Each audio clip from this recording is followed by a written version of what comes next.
بسم اللہ الرحمن الرحیم۔ لعان کا مطلب شریعت میں یہ ہے کہ شوہر اپنی بیوی پر زنا کا الزام لگائے یا یوں کہے کہ تمہارے بچپن میں جو بچہ ہے وہ میرا نہیں ہے، نہ جانے کس کا بچہ ہے، یا پیدا ہونے والے بچے کے بارے میں کہے کہ یہ میرا بچہ نہیں ہے، نامعلوم کس کا بچہ ہے، اور بیوی اس بات سے انکار کرے کہ اور کہے کہ مجھ پر الزام لگایا جا رہا ہے، یہ بچہ میرے شوہر کا ہی ہے، تو پھر یہ معاملہ شرعی عدالت میں جائے گا۔ شرعی حاکم شوہر کو یہ حکم جاری کرے گا کہ وہ جو الزام اپنی بیوی پر لگا رہا ہے اسے 4 گواہوں کے ذریعے ثابت کرے، یعنی 4 گواہ ایسے لائے جو اس بات کا اقرار کرے کہ انہوں نے حالت زنا میں اس عورت کو دیکھا ہے۔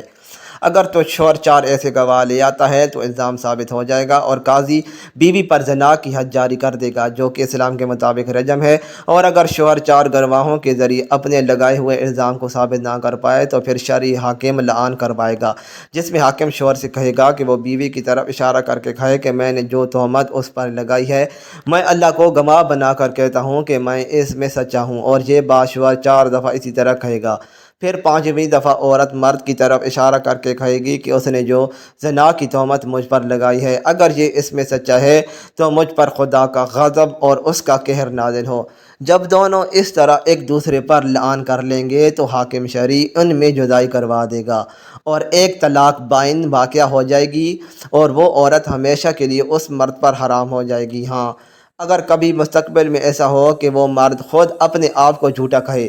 یعنی یوں کہے کہ میں نے اپنی بیوی پر جو تہمت لگائی تھی وہ جھوٹی تھی، تو پھر حاکم شرعی اس مرد پر حد تہمت جاری کرے گا۔ حد جاری کرنے کے بعد اس عورت سے دوبارہ نکاح کرنا اس لیے جائز ہو جائے گا، لیکن حضرت امام ابو یوسف فرماتے ہیں کہ اگر مرد خود جھوٹا بھی کہہ دے تب بھی عورت اس کے لیے ہمیشہ حرام ہی رہے گی۔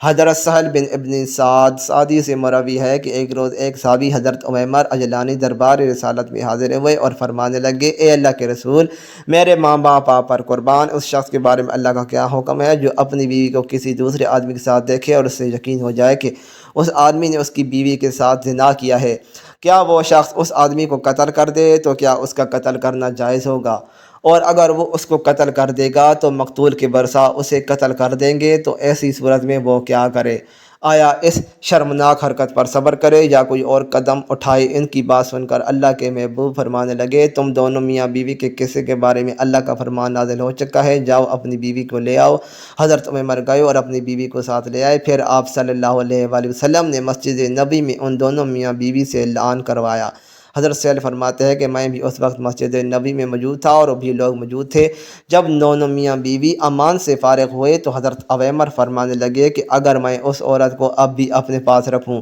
تو گویا میں جھوٹا ہوں۔ یہ کہہ کر انہوں نے اپنی بیوی کو 3 بار طلاق دی۔ پھر نبی رحمت صلی اللہ علیہ وآلہ وسلم یہ فرمانے لگے کہ اگر اس عورت کے موجودہ حمل سے ایسا بچہ پیدا ہو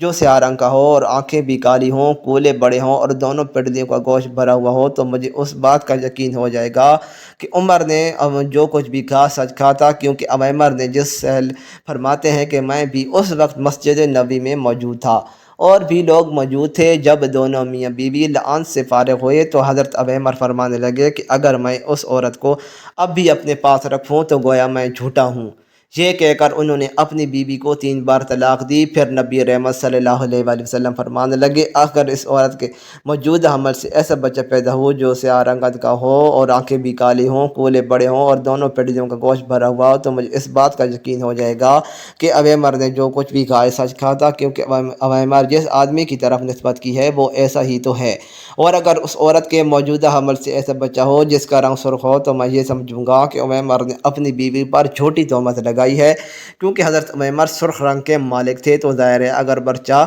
سرخ ہوتا تو ان کی ہی نطفہ سے ہوتا۔ اس کے بعد جب بچہ پیدا ہوا تو سیاہ رنگ کا تھا اور اس کی شخص کی شباہت پر تھا جس کی طرف حضرت عمر نے زنا کی نسبت کی تھی، یعنی حضرت عمر کی بات سچی ثابت ہوئی۔ پھر حضور صلی اللہ علیہ وآلہ وسلم کے ارشاد کے مطابق وہ بچہ اپنی ماں کی طرف منسوب کیا گیا۔ اگر کوئی شخص کسی دوسرے شخص کو اپنی بیوی کے ساتھ زنا کرتے ہوئے دیکھ لے اور غصے میں آ کر اس شخص کو مار دے تو کیا قتل کرنے والا قصاص یعنی سزائے موت کا مستحق ہوگا یا نہیں؟ تو اس کے بارے میں علماء کرام کے مختلف اقوال ہیں۔ جمہور علماء کا قول ہے اس شخص کو جس نے قتل کیا جائے گا وہ اس بات کے ثبوت میں ایسے 4 گواہ پیش کر دے جن کی گواہی قابل قبول ہو، اور وہ گواہی دیں کہ مقتول نے واقعی اس کی بیوی کے ساتھ منہ کالا کیا تھا تو اسے سزائے موت نہیں دی جائے گی۔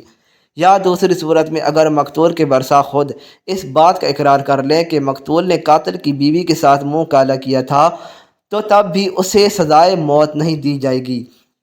لیکن اگر قاتل گواہ پیش نہ کر سکا اور نہ ہی مقتول کے ورثاء نے مقتول کے گناہ کا اقرار کیا تو اس صورت میں قاتل کو سزائے موت دی جائے گی۔ یہاں یہ بھی بات ملحوظ رکھنی چاہیے کہ اگر قاتل سچا تھا مگر وہ اپنے قتل کے جواز میں گواہ پیش نہ کر سکا اور نہ ہی مقتول کے ورثاء نے اقرار کیا اور قاتل کو سزائے موت دی گئی تو اللہ کے نزدیک وہ گنہگار نہیں ہوگا بلکہ معصوم ہی ہوگا۔ حضرت ابو ہریرہ سے مروی ہے کہ رسول صلی اللہ علیہ وآلہ وسلم نے فرمایا، جب تک میں تمہیں کسی معاملے میں آزاد چھوڑے رکھوں تو تم اس وقت تک آزاد رہنا، کیونکہ تم میں سے پہلی بہت سی قومیں اس وجہ سے برباد ہو گئیں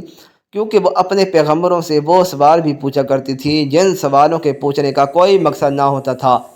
یعنی انبیاء سے فضول سوالات کرنے سے پرہیز کرنا چاہیے، اور بعض اوقات فضول سوال پوچھنے والا اپنے آپ کو اپنے ساتھ دوسروں کو بھی پریشانی میں ڈال دیتا ہے، اور اس کے ساتھ وہ لوگ اپنے پیغمبروں کی نافرمانی کیا کرتے تھے، انہیں نہ قتل کرتے، ان کی نافرمانی کرتے اور وہ کام کرتے جن کے کرنے سے انبیاء منع فرماتے تھے، تو اللہ نے انہیں تباہ و برباد کر دیا۔ تو میں تمہیں یہ نصیحت کرتا ہوں کہ تم بھی ان کی طرح مت ہو جانا، میں تمہیں جن کاموں کے کرنے سے منع کروں تو ان سے رک جانا، اور جن کاموں کے کرنے کا حکم دوں پس وہی کرنا۔ حضرت ابو ہریرہ سے روایت ہے کہ محمد مصطفیٰ صلی اللہ علیہ وآلہ وسلم نے فرمایا، اگر تم اللہ سے محبت کرتے ہو تو میری اطاعت کرو، اللہ تم سے محبت کرے گا، اور جس نے میری اطاعت کی اس نے اللہ کی اطاعت کی، اور جس نے میری نافرمانی کی اس نے اللہ کی نافرمانی کی۔ میاں بیوی کے بارے میں شریعت کا یہی حکم ہے کہ میاں بیوی ایک ہی بستر میں سوئیں اور ایک ہی کمرے میں آرام کریں، بغیر کسی شرعی عذر کی میاں بیوی کا الگ کمرے میں سونا جائز نہیں۔ بعض علماء نے میاں بیوی کا ایک ساتھ سونا سنت شمار کیا ہے، البتہ اگر کسی وجہ سے شوہر بیوی سے الگ سوئے تو بیوی کو بھی ساتھ سونے کے لیے اصرار نہیں کرنا چاہیے۔ مثال کے طور پر بیوی